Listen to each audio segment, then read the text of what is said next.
Today on Craft, Ruth Awad is here to discuss her newest collection of poetry, Set Music to a Wildfire.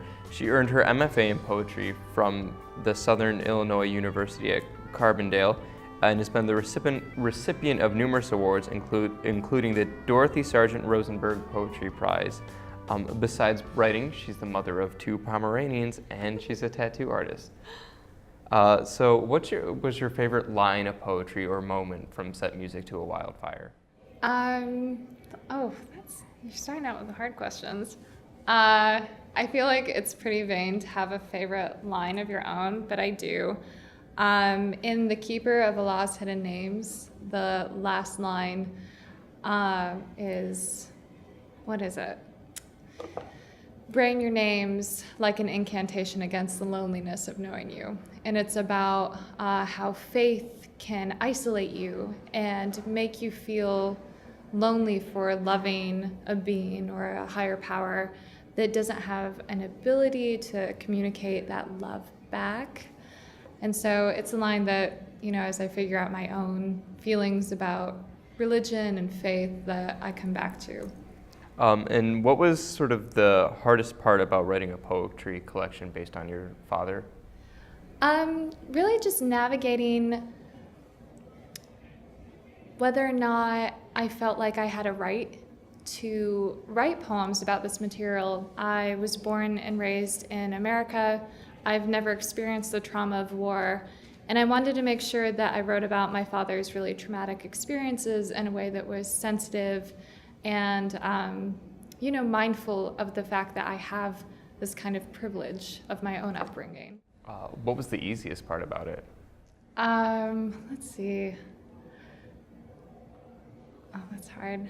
I'm not sure if this was easy, but in order to gather material for the collection and to get my facts straight, I interviewed my father pretty extensively, and we sat down, I had a list of questions and everything, and we were totally professional about it.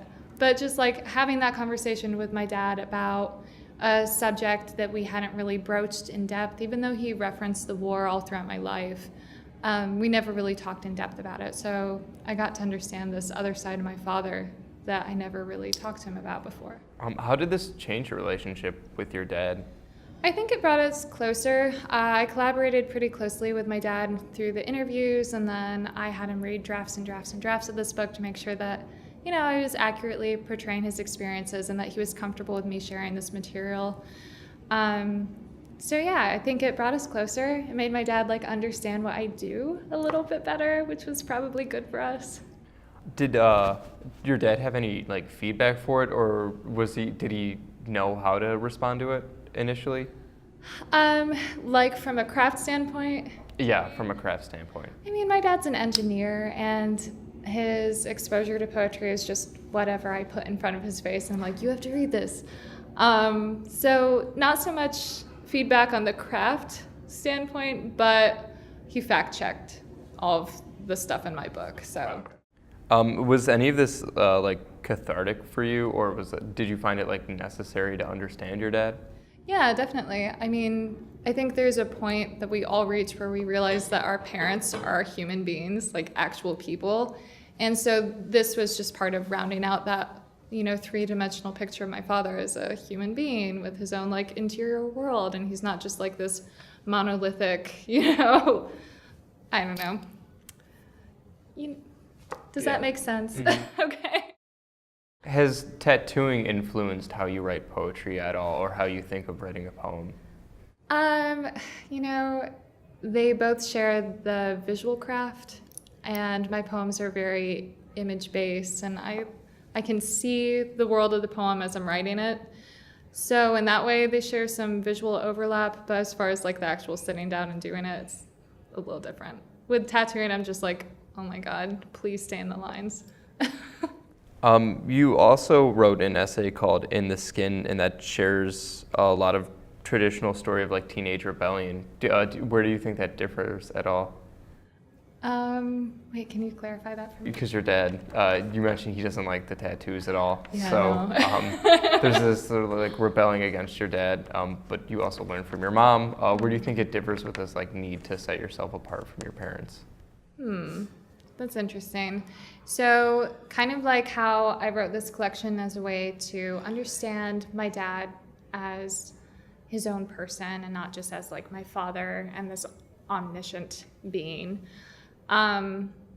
With my mom, learning to tattoo from her was a way to connect with her. My dad raised me and my two sisters, so there's always been this actual physical distance between me and my mother, and tattooing was one way to make that physical distance shrink a little.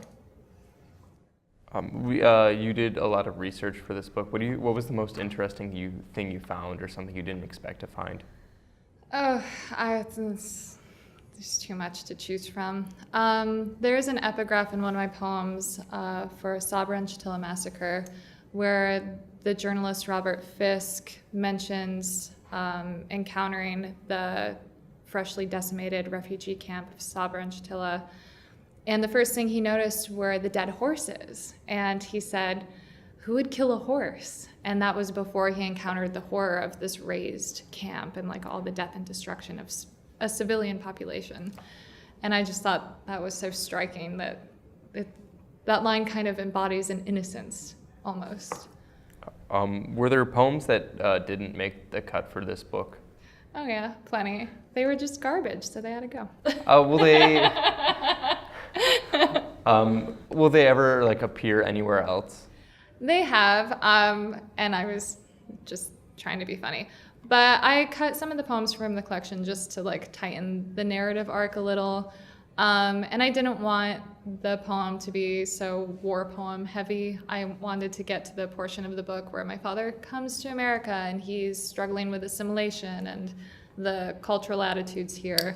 So yeah, I pared back. I actually wrote a lot more about the Lebanese Civil War than ended up in the book, but that was for balance. Do you think you and your sister helped your dad assimilate at all? I mean, I think that his marriage to my mother was probably the most formative. She came from a wildly different background. She was raised like Southern Baptist, and she's a white American woman. So yeah, my mom is the reason that even when my dad had custody of me and my sisters, that we celebrated holidays like Christmas and Easter, you know, yeah. Even though he's a Muslim. Right. And then lastly, are there any future projects you have coming up? Sure. I'm working on a small chapbook of poems that are kind of contemplating our own culture of violence and also interrogating some of my past relationships and looking for those intersections. All right, thank you so much for coming on to Craft today. You can find her new book, Set Music to a Wildfire, in reputable bookstores across the country, and you can meet her at the 2018 Ohioana Book Festival. Thank you so much.